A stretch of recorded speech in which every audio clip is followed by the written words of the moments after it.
साल 1982 का दौर हिंदी सिनेमा के लिए कई मायनों में यादगार रहा। उसी साल 23 अप्रैल को एक ऐसी फिल्म रिलीज हुई थी जो देशभक्ति, पारिवारिक भावनाओं और एक स्वतंत्रता सेनानी की कहानी पर आधारित थी। इस फिल्म का नाम था देश प्रेमी।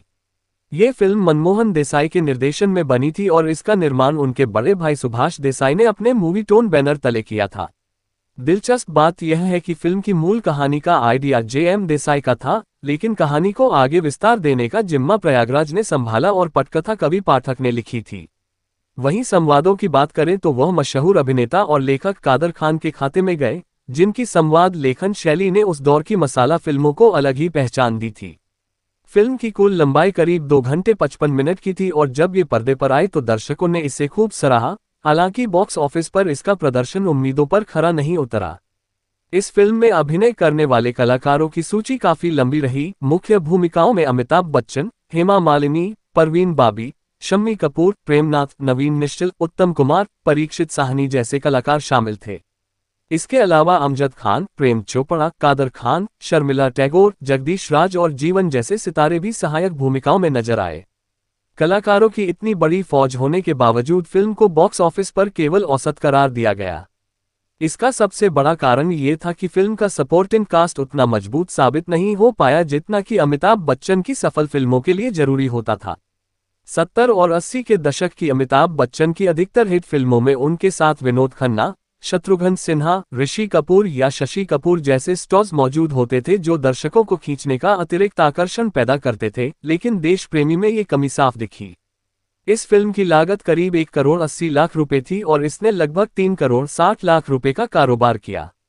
यानी कि इसने अपनी लागत से दोगुनी कमाई तो की, लेकिन डिस्ट्रीब्यूटर्स ने इसे बहुत ऊंची कीमत पर खरीदा था क्योंकि उन्हें लगा था कि अमिताभ और मनमोहन देसाई की जोड़ी हमेशा की तरह बॉक्स ऑफिस पर धमाल मचाएगी। जब ऐसा नहीं हुआ तो फिल्म को हिट घोषित करने के बजाय औसत कहा गया।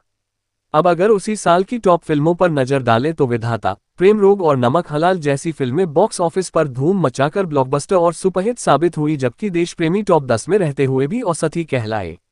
देश प्रेमी की घोषणा सबसे पहले 1977-78 के दौरान की गई थी। शुरुआती दौर में इस फिल्म के लिए अमिताभ बच्चन के साथ साथ शत्रुघ्न सिन्हा, विनोद खन्ना और शिवाजी गणेशन को भी साइन करने की योजना बनी थी। लेकिन वक्त के साथ हालात बदले और एक एक कर सभी बड़े कलाकार इस प्रोजेक्ट से हटते चले गए।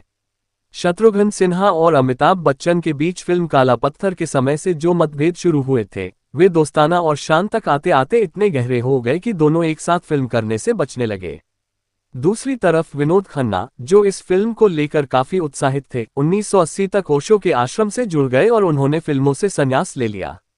वहीं शिवाजी गणेशन भी लगातार शेड्यूल बदलने से परेशान होकर फिल्म छोड़ बैठे क्योंकि उनके दक्षिण भारतीय फिल्मों के डेट्स बिगड़ रहे थे। इसके बाद मनमोहन देसाई ने शत्रुघ्न सिन्हा वाली भूमिका के लिए पहले राजकुमार साहब से संपर्क किया, लेकिन राजकुमार साहब ने साफ कहा कि वे अमिताभ से 1 रुपये अधिक फीस चाहते हैं। ये स्पष्ट था कि यह एक अहंकार की लड़ाई बन सकती थी, इसलिए मनमोहन देसाई ने उन्हें साइन नहीं किया। बाद में प्राण साहब से भी बात हुई लेकिन वह भी पूरी नहीं बन पाए। तब अमिताभ बच्चन ने ही परीक्षित साहनी का नाम सुझाया और अंततः उन्हें फिल्म में शामिल किया गया। इसी तरह जब विनोद खन्ना फिल्म से हटे तो उनकी भूमिका पहले शत्रुघ्न सिन्हा को ट्रांसफर करने का विचार बना, लेकिन जब वह भी चले गए तो ऋषि कपूर पर विचार हुआ। मगर ऋषि कपूर की चॉकलेटी हीरो वाली इमेज उन्हें एक पुलिस इंस्पेक्टर के रोल के लिए उपयुक्त नहीं लगी। आखिरकार यह भूमिका नवीन निश्चल को दी गई, जिनका करियर उस समय काफी गिर चुका था। फिल्म में प्रेमनाथ साहब ने एक दक्षिण भारतीय नेता पुत्रुन्ना की भूमिका निभाई थी, लेकिन ये भूमिका सबसे पहले शिवाजी गणेशन को ऑफर की गई थी और उनके हटने के बाद इसे रजनीकांत को देने की भी कोशिश हुई। रजनीकांत ने इसे 2 कारणों से ठुकराया। पहला, उनके सभी डेट्स पहले से बुक थे और दूसरा, उन्हें ये भूमिका काफी छोटी लगी। इस तरह अंततः प्रेमनाथ साहब को ये किरदार मिल गया। शूटिंग के दौरान एक और घटना घटी जब बंगाली सुपरस्टार उत्तम कुमार, जो घोष बाबू की भूमिका निभा रहे थे, उनका निधन हो गया। उनकी अधूरी शूटिंग के लिए अमिताभ बच्चन के हेयर ड्रेसर को खड़ा किया गया और कैमरे का फोकस चेहरों से हटाकर रखा गया। बाद में उनकी डबिंग सुधीर दलवी ने की। इस फिल्म के गानों की बात करें तो इसका संगीत दिया था लक्ष्मीकांत प्यारेलाल की जोड़ी ने और गीत लिखे थे आनंद बख्शी ने। इसमें मेरे देश प्रेमियों, जो जीता वही सिकंदर, बेखबर, खातून की खिदमत में, जा जल्दी भाग जा और गोरे नहीं हम काले सही जैसे गीत शामिल थे। इन गीतों को लता मंगेशकर, किशोर कुमार, मोहम्मद रफ़ी, आशा भोसले और अमित कुमार ने गाया था। फिल्म का सबसे खास गीत बना मेरे देश प्रेमियों, जिसे रफ़ी साहब ने अपनी आवाज़ दी थी। यह उनका आखिरी गीतों में से एक था क्योंकि उसी दौरान उनका निधन हो गया। मनमोहन देसाई ने फिल्म रिलीज से पहले इस फिल्म को रफ़ी साहब की याद में समर्पित भी किया। इसी फिल्म में एक और रोचक बात ये रही कि गीत गोरे नहीं हम काले सही में अमिताभ और प्रेम चोपड़ा के लिए आवाज़ दी थी खुद संगीतकार लक्ष्मीकांत कुडालकर ने, क्योंकि रिकॉर्डिंग के लिए पहले सोचे गए गायकार डी बर्मन ने ये गाना गाने से मना कर दिया था। शूटिंग के दौरान अमिताभ के सिर पर चोट लग गई थी जिसकी वजह से उन्हें पट्टी बांधनी पड़ी। ये पट्टी गाने में छुपाने के लिए उनके विग को नीचे कर दिया गया था ताकि दर्शकों को कुछ पता न चले। देश प्रेमी की शूटिंग का सफर भी किसी रोमांचक कहानी से कम नहीं रहा। 5 साल तक बनने वाली इस फिल्म के निर्माण में कई उतार चढ़ाव आए। एक समय ऐसा भी आया जब फिल्म की नायिका हेमा मालिनी गर्भवती हो गईं और लंबे समय तक शूटिंग रोकनी पड़ी। इस देरी से अमिताभ बच्चन भी खींच गए और एक इंटरव्यू में उन्होंने कह भी दिया कि फिल्म की देरी का सबसे बड़ा कारण हेमा जी ही हैं। बाद में उन्हें ये लगा कि कहीं उनके इस बयान से धर्मेंद्र नाराज न हो जाएं, तो उन्होंने खुद मनमोहन देसाई को फोन करके कहा कि उस हिस्से को अखबारों में छपने से रोका जाए। मनमोहन देसाई ऐसे मामलों को सुलझाने में माहिर थे, उन्होंने पत्रकार से बात करके खबर को दबा दिया। इसी दौरान फिल्म की दूसरी हीरोइन परवीन बाबी का किस्सा भी खूब चर्चा में रहा। शुरुआती तौर पर यह रोल रीना रॉय को दिया गया था, लेकिन डेट्स न मिलने की वजह से यह प्रोजेक्ट उनके हाथ से निकल गया और परवीन बाबी को मिल गया। फिर अचानक परवीन बाबी मानसिक तनाव के इलाज के लिए विदेश चली गईं और मनमोहन देसाई ने ये रोल मौसमी चटर्जी को देने का विचार बनाया। लेकिन मौसमी उस वक्त प्रेग्नेंट थी, इसलिए उन्होंने फिल्म छोड़ दी। किस्मत देखिए कि परवीन बाबी इलाज के बाद लौट आईं और रोल फिर से उनके हिस्से में आ गया। दिलचस्प ये भी है कि परवीन बाबी उस समय अमिताभ बच्चन के प्रति दीवानी हो गई थी। शूटिंग के दौरान वो बार बार अपनी दोस्त से पूछती रहती कि अमिताभ उनकी तरफ देख रहे हैं या नहीं और क्या उनके बारे में कुछ कह रहे हैं।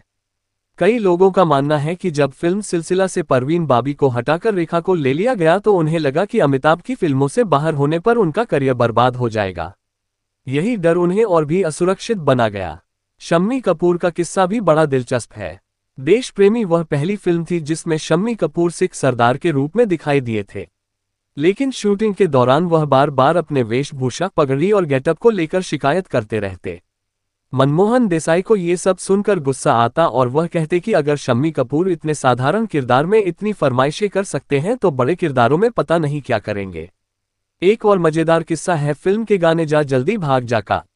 इस गाने में अमिताभ और नवीन निश्चल बारात के सामने से गुजरते हैं और उस बारात के दूल्हे के रूप में नजर आते हैं खुद मनमोहन देसाई के बेटे केतन देसाई।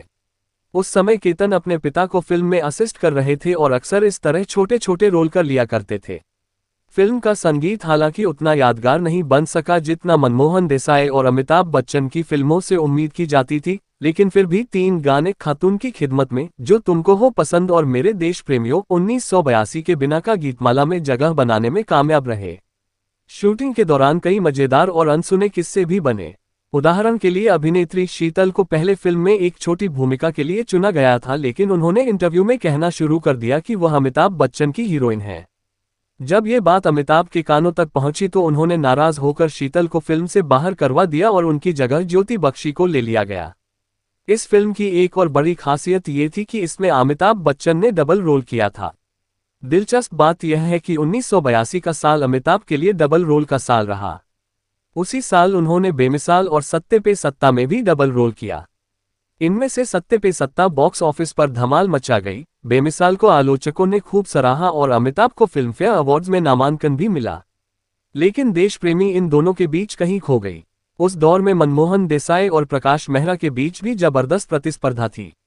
जब देश प्रेमी औसत रही और नमक हलाल ब्लॉकबस्टर साबित हुई तो प्रकाश मेहरा ने इशारों इशारों में मनमोहन देसाई पर कटाक्ष करना शुरू कर दिया।